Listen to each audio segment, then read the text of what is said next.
Good morning all of you. Chapter 2, 5-year plans in India. 5-year plans. We will discuss achievements of 5-year plans, success of 5-year plans, failures of 5-year plans, goals of 5-year plans, कब start हुआ, कब खत्म हुआ, कितने plans अभी तक बने, पहला प्लान कब आया, लास्ट प्लान कब था, 2007 में जब ये प्लान्स खत्म हो गए तो उसकी जगह क्या आया. तो ये सारी चीजें हम इस चैप्टर में पढ़ेंगे. 5-year plans in India. First topic, economic planning. Economic planning means it refers to a system under which a central authority means planning commission of India, जो plans वगैरह बनाती है, planning commission of India sets a set of target. वो क्या करती है, कुछ targets बना देती है and specify a set of programs. तो कुछ programs बनाती है, कुछ policies बनाती है to achieve those targets within a specified period of time. और उस targets को क्या करना होता है, एक period of time या एक स्पेसिफिक पीरियड जो जनरली 5 years का होता है उसमें क्या करना होता है, कंप्लीट करना होता है. And the main motive of the economic planning is to growth and development of the country. So planning commission ने एक डेफिनेशन दी इकोनॉमिक प्लानिंग की. Economic planning means utilization of resources in different development activity in accordance with national priorities. मतलब जितने भी अपनी country के resources है, चाहे वो लैंड रिसोर्सेज हो, चाहे वाटर रिसोर्सेज हो, जितने भी अपनी कंट्री के रिसोर्सेज है उनको इस तरह से यूज किया जाए कि अपनी कंट्री की जो प्रायोरिटीज है उनका ग्रोथ एंड डेवलपमेंट हो सके. तो सारे के सारे जो रिसोर्सेज है उन्हें किस में लगाया जाए, डेवलपमेंट एक्टिविटी में लगाया जाए. तो economic planning refers to a system under which central authority means planning commission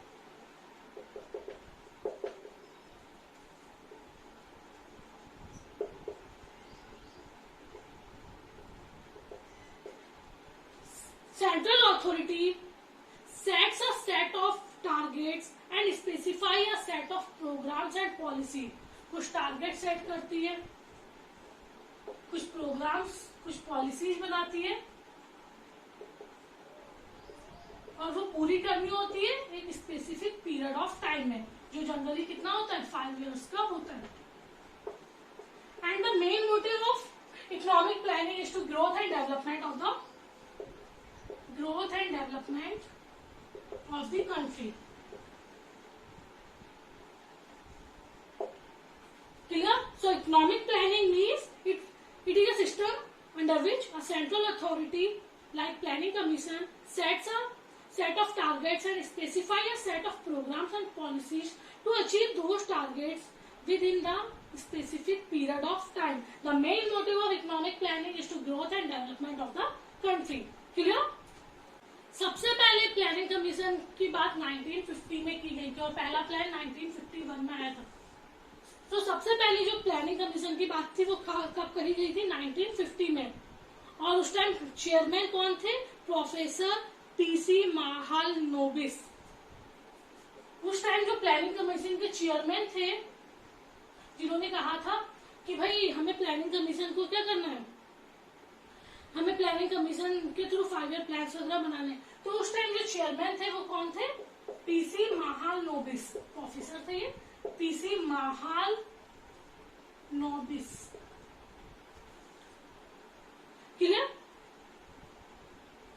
Mahalanobis. सो सबसे पहले इकोनॉमिक प्लानिंग का जो ख्याल आया वो 1950 में आया प्लानिंग कमीशन के थ्रू. और उस टाइम चेयरमैन कौन थे, प्रोफेसर पीसी महालनोबिस. जो लास्ट प्लान था आपका वो 2012 में आया था, वो 12th 5 year प्लान था. और उसके बाद 2015 में ये प्लान्स वगैरह हट गया और उसकी जगह क्या आ गया, नीति आयोग. नीति आयोग मीन्स एक तरह से पॉलिसी, नीति मतलब पॉलिसी आयोग या पॉलिसी डिपार्टमेंट आ गया था. और जो नीति आयोग था उसका मेन मोटिव था जो भी पॉलिसी वगैरह बन रही है उसके through GDP growth and development. मतलब 5 year प्लान्स लास्ट था 2012 में आया था, वो 2017 तक कंप्लीट हुआ. पर 2015 में क्या किया गया था, 5 year प्लान्स को हटाकर उसकी जगह या उसे रिप्लेस किसने कर दिया था, नीति आयोग ने. तो 5 year प्लानिंग आपकी 1951 से कब तक चली, 2012 तक. 2012 से 2017 तक चला. पर लास्ट प्लान जो आया था वो 2012 में आया था. और 2015 में क्या आ गया था, इसे रिप्लेस कर दिया था 5 year प्लान को और इसकी जगह क्या आ गया था, NITI Aayog.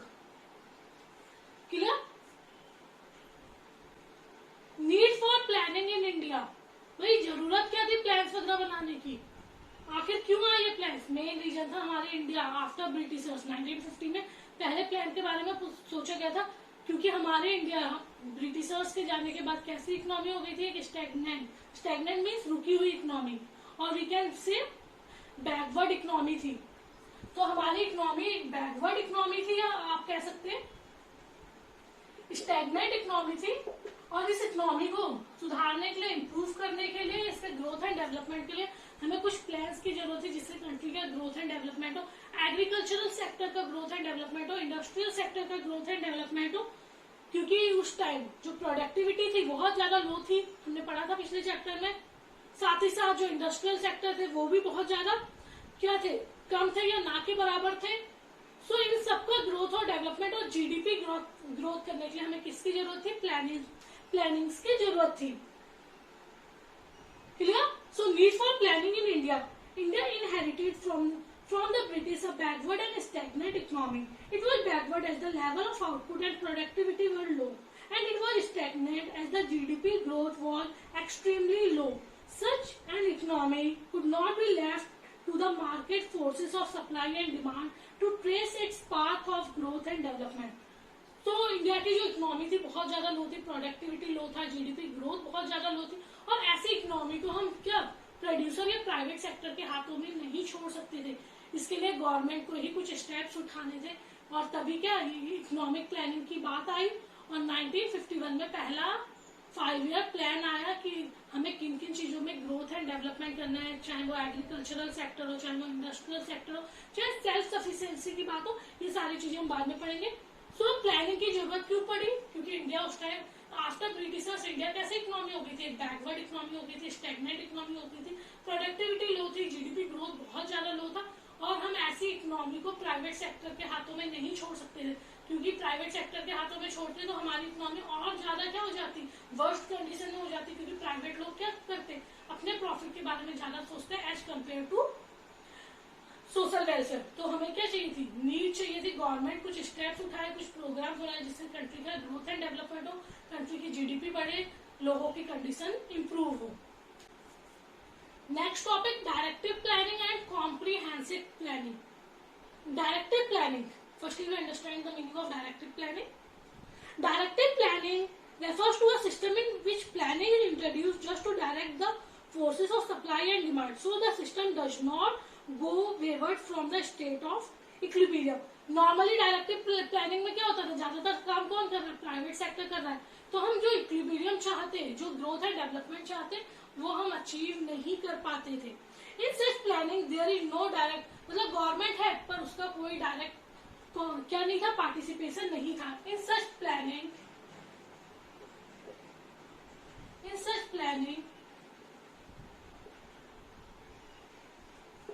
there is no direct participation of state or government. There is no direct participation of state or government. मतलब जो गवर्नमेंट थी उसका डायरेक्ट पार्टिसिपेशन नहीं था, वो देख रही थी, ऊपर से नजर रख रही थी, सुपरवाइज कर रही थी, पर डायरेक्ट पार्टिसिपेशन नहीं था।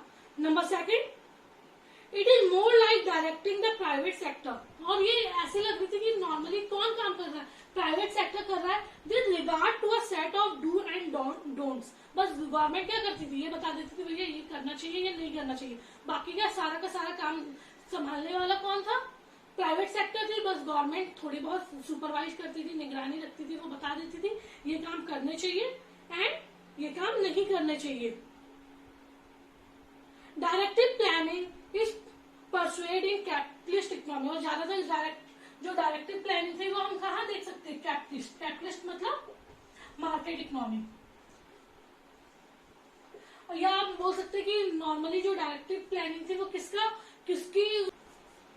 Next topic, directive planning and comprehensive planning. Directive planning, firstly we understand the meaning of directive planning. Directive planning refers to a system in which planning is introduced just to direct the forces of supply and demand, so the system does not go wayward from the state of equilibrium. Normally directive planning में क्या होता था, ज्यादातर काम कौन कर रहा है, प्राइवेट सेक्टर कर रहा है।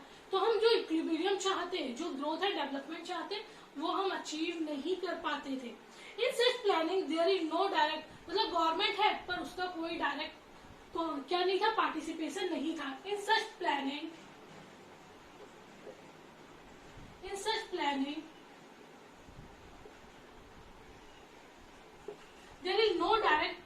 there is no direct participation of state or government, there is no direct participation of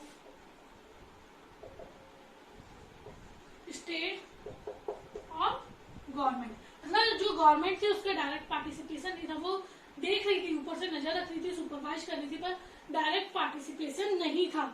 number second, it is more like directing the private sector, और ये ऐसे लग रही थी कि नॉर्मली कौन काम कर रहा है, प्राइवेट सेक्टर कर रहा है with regard to a set of do and don'ts. बस गवर्नमेंट क्या करती थी, ये बता देती थी भैया ये करना चाहिए या नहीं करना चाहिए, बाकी का सारा काम संभालने वाला कौन था, प्राइवेट सेक्टर थी। बस गवर्नमेंट थोड़ी बहुत सुपरवाइज करती थी, निगरानी रखती थी, वो बता देती थी ये काम करने चाहिए एंड ये काम नहीं करने चाहिए। Directive planning is persuading capitalist economy, और ज्यादातर जो डायरेक्टिव प्लानिंग थी वो हम कहाँ देख सकते हैं, कैपिटलिस्ट मतलब मार्केट इकोनॉमी। या आप बोल सकते हैं कि नॉर्मली जो डायरेक्टिव प्लानिंग थी वो किसके रूल्स को फॉलो कर रही थी, कैपिटलिस्ट इकोनॉमी को और मार्केट इकोनॉमी को। Number second, comprehensive planning on the other hand it refers to a system in which government herself participates in the process of growth and development. So comprehensive planning क्या हुआ, जिसमें government का direct participation था और government क्या कर रही थी, गवर्नमेंट खुद ग्रोथ एंड डेवलपमेंट के लिए काम कर रही थी। डायरेक्ट पार्टिसिपेट्स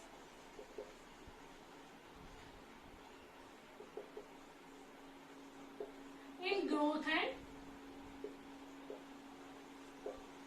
डेवलपमेंट, ठीक है। तो गवर्नमेंट का क्या था, डायरेक्ट पार्टिसिपेशन था, government direct participate in process of growth and development. So in this planning individual gains are allowed to be maximized as under capitalism and social gains are fostered through direct participation of the state as under socialism। मतलब यहाँ पे private sector तो था, वो अपना gain देख रहा था, और साथ ही साथ गवर्नमेंट का इंटरफेयर या गवर्नमेंट का डायरेक्ट पार्टिसिपेशन था। तो हम ये कह सकते हैं कि यहाँ पे प्रॉफिट के साथ साथ क्या देखा जा रहा था, प्रॉफिट तो देख ही रही थी जो प्राइवेट सेक्टर थी, प्रॉफिट तो देख रही थी, साथ ही साथ क्या देखा जा रहा था, profit as well as social welfare भी देखा जा रहा था। सो ये कैसी इकोनॉमी थी, किस इकोनॉमी को फॉलो कर रही थी, मिक्स्ड इकोनॉमी, जहाँ पे गवर्नमेंट भी थी और साथ ही साथ प्राइवेट सेक्टर भी था। जो गवर्नमेंट थी वो क्या देख रही थी, सोशल वेलफेयर, और जो प्राइवेट सेक्टर था वो क्या कर रहा था, प्रॉफिट मैक्सिमम कर रहा था। So it persuade the mix economy.